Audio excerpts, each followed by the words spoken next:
The components we've been using so far are all stateless presentational components.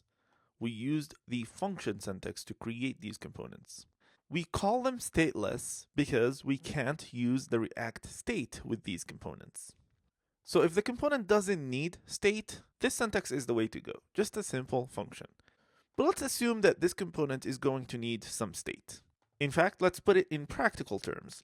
Let's say that this header is going to be the main header when I go to the main page, but then when I go to any naming contest, we're going to change this header to be the title of the contest, which means this header message is going to be dynamic based on where in the app we are right now. So this is an example of something that should be on the state of the component. So let's put the header message on the state of the app component. Of course, right now the app component is a stateless function component, so we need to convert it first into a class-based component. Sometimes you'll see examples React code that's using the create class syntax to create a stateful component, but we're not going to do that. We're going to go with the new syntax to extend React.component, just like that. So what we do to make the app component extends React component, we're going to make this into a class. This class extends React component.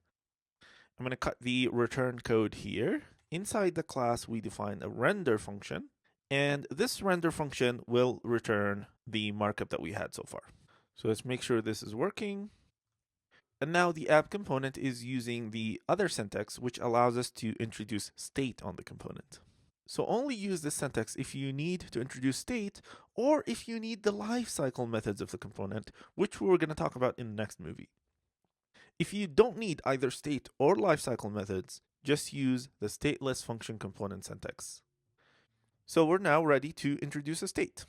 You'll see examples that are using a constructor to introduce the state, just like that.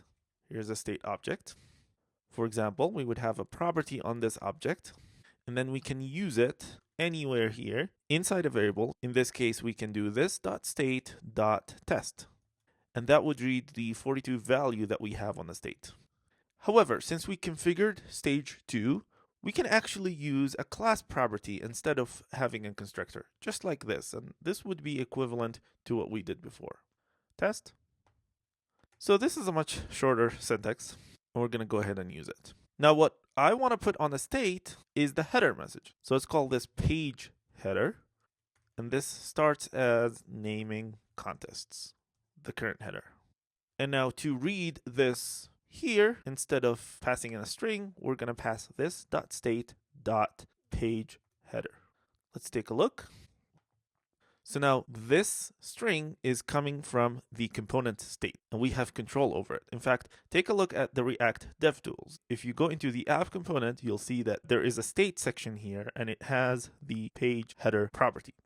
So let me show you how we can control the state. Whenever we're hovering over a component, we can access it in the console using $R. So I'm going to go to the console. I'm going to take a look at $R. This is the app component. In fact, we can read the state of the app component directly from here. We can also change the state using the setState method.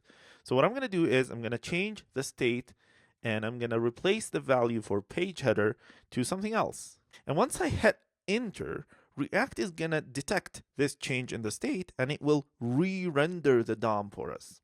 So this is exactly what we'll eventually do when we change into a naming contest page and we have to change the header. What I want you to understand is all we need to do to change the content in the DOM is to change the state of our React component. And React is going to react when it sees the change in this state, and it will take the change to the DOM.